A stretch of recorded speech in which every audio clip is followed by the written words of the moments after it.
Here is something worth considering. Some of the most perceptive, emotionally intelligent people you will ever encounter did not build those skills through books, classrooms, or years of meditation. They developed them because at some point in their lives, they had no other choice.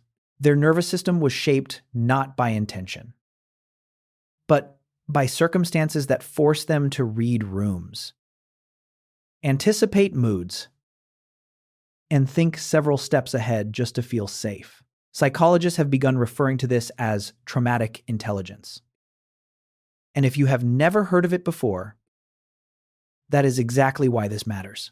Here is the psychological foundation. Trauma does not only wound people in many cases, it also sharpens them.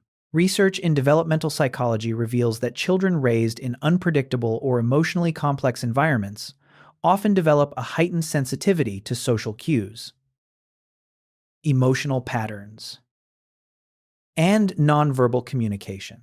Their brains, particularly the amygdala and the prefrontal cortex, become wired early on to detect subtle signals that most people completely overlook. The outcome is a form of intelligence that appears almost invisible from the outside, yet runs incredibly deep on the inside. The first sign is that you can read a room before anyone speaks a word. You walk into a space and something shifts inside you, a quiet alertness. You pick up on tension in someone's posture or a micro-expression that flashes across a person's face for less than a second. This is not intuition in the mystical sense. It is pattern recognition. Your brain was trained from an early age to scan your environment for emotional data, because at some point, that scanning kept you safe. The second sign is that you are deeply attuned to other people's needs. Sometimes before they are, you notice when someone is struggling, even when they insist they are fine. You sense the shift in someone's energy before they have had a chance to process it themselves. Psychologists refer to this as hyper-empathy, and it often develops in people who grew up needing to track the emotional states of caregivers or family members closely. You learn to feel others because your environment demanded it. The third sign is that you are an exceptional problem solver, especially under pressure.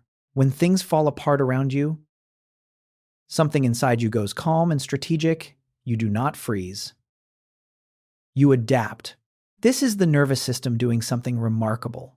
Individuals who experienced early adversity often develop what researchers describe as stress inoculation, meaning their brains are better calibrated to manage high-stakes situations because high-stakes situations were simply their normal. You do not panic when the pressure is on instead. You step into a calm, organized mode. You assess the situation, identify solutions, and act without hesitation. The stress you experienced growing up prepared you for moments like this, what others may see as overwhelming chaos. You see as a puzzle to be solved. The fourth sign is that you think deeply about human behavior. Almost compulsively, you analyze why people do what they do. You replay conversations. You search for the meaning behind actions that others do not even register. This depth of psychological thinking is not random. It was forged by years of trying to understand the unpredictable behavior of people around you. You became a student of human nature because understanding people felt essential to your well-being.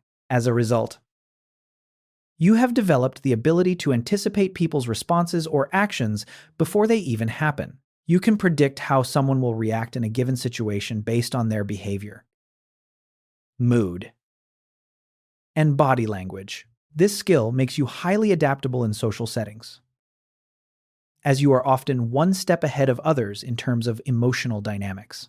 Your ability to read and respond to people has become second nature.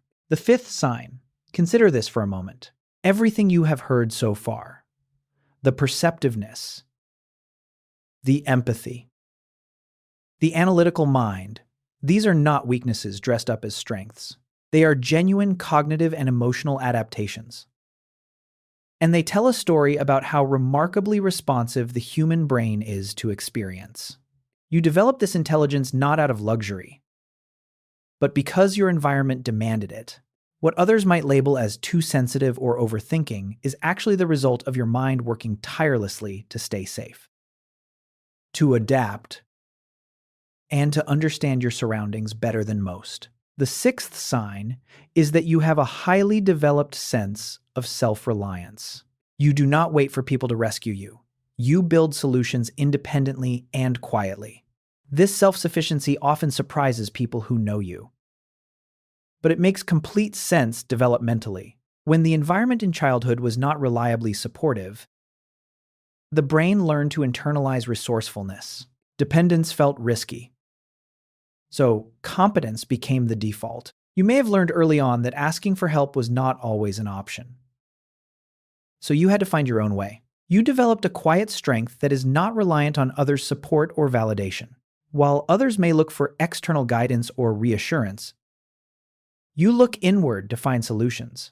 And this quiet independence often gives you a sense of calm amidst chaos.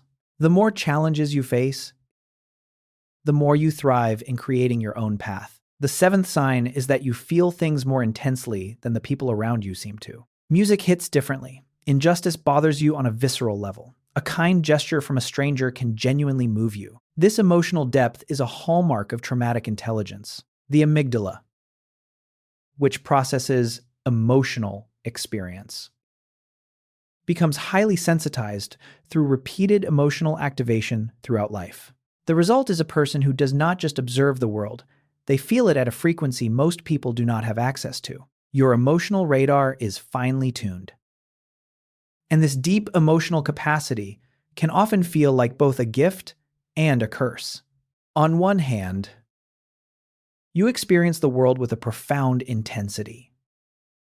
But on the other hand, it can also make you more vulnerable to emotional exhaustion or overwhelm.